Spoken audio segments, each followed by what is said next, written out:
O time do América vem para o campo de ataque. Lançamento na velocidade. Rodriguinho cruzou, tocou, entrou, é gol!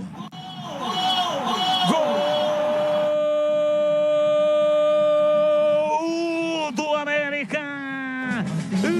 Renato Marques é o terceiro do América. A América se fingindo de morto, partiu num contra-ataque mortal. Rodriguinho pela esquerda, cruzou o Renato Marques, entrou finalizando, fuzilou, mandou a bola no fundo do gol. Ela entrou ainda, beliscou o pé da trave e foi pro fundo do gol. É o terceiro do América.